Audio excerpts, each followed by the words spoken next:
Manuel HASSASSIAN, thank you very much for being with WPC TV. You are the representative in London of the diplomatic mission of Palestine. Now, Palestine is always a perpetual problem for the United States, perhaps for the world in general, the Arab-Israeli dispute. John Kerry is now devoting a lot of energy to resolving this issue. Are you an optimist?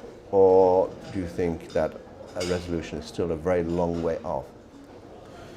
First of all, let me say that I agree with you. The crux of the problem in the Middle East is the Palestinian-Israeli conflict. Without solving that conflict, there will never be stability and security in the Middle East. What we're witnessing today in the Middle East is an upsurge of Arab awakening.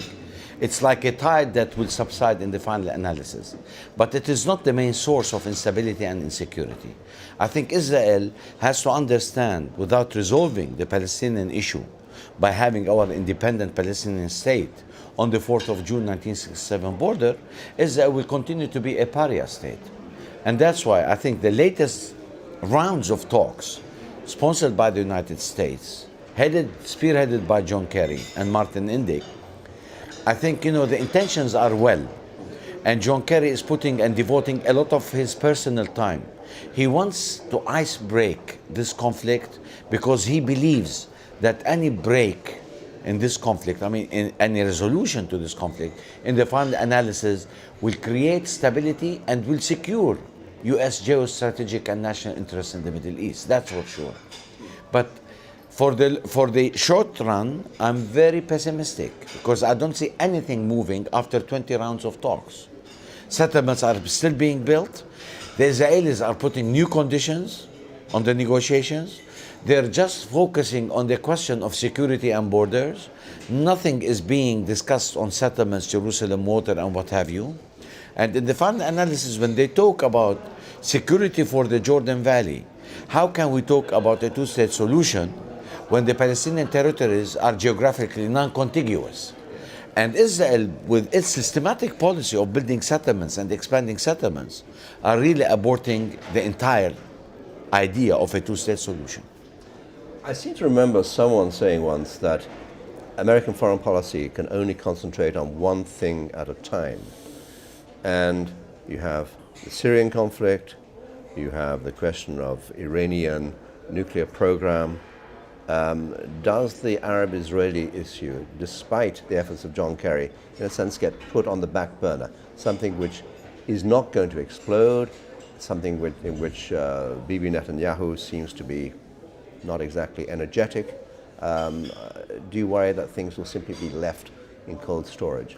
I think what you say is absolutely true. It's on the back burner for the simple fact that John Kerry personally asked President Mahmoud Abbas that we should give it a shot in the coming 9 months. In other words, he wanted to buy time. And buying time is to secure at least, the Palestinian-Israeli conflict through what we call techniques of crisis management and not conflict resolution. And within the 9 months, he believes, and the American administration believes, that things might unfold very quickly on the Syrian issue and on the Egyptian issue.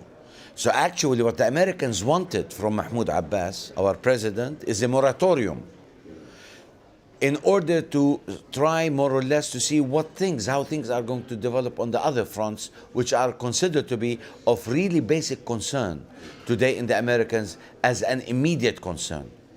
Now the nuclear file, the Syrian situation, Hezbollah, they are all intricately intertwined together. So you're talking about, one complete block in the Middle East that has been the source of hypertension.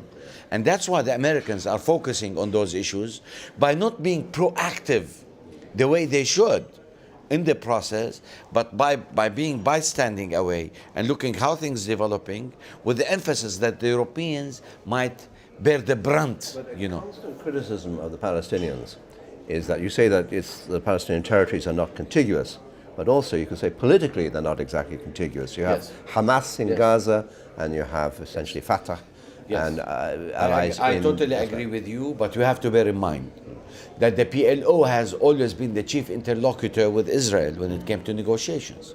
Hamas was never part and parcel of it. Hamas, as a matter of fact, came into existence in 1988, and Hamas is only a faction. Now, if you ask me, the recognition of the state of Israel came from the PLO. It did not come from Fatah per se, Yes. neither from Hamas. So let's not try to put Hamas as an impediment towards the progression of the peace process.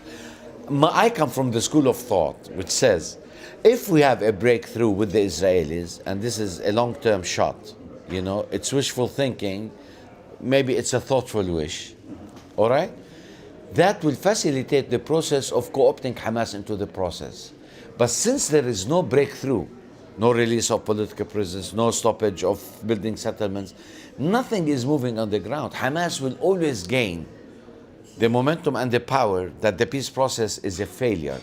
And since the PLO did not deliver the goods at the end of the day, then the question of factionism becomes as important as you have suggested so. But I believe any breakthrough in the peace process, I think it will be the beginning of the end of the politics of Hamas and the occupied territories. Let us hope for that, and I think let's end on a positive note. I think there's an Arab proverb, patience is the key to happiness. Manuel HASSASSIAN, thank you so much for being on WPC TV.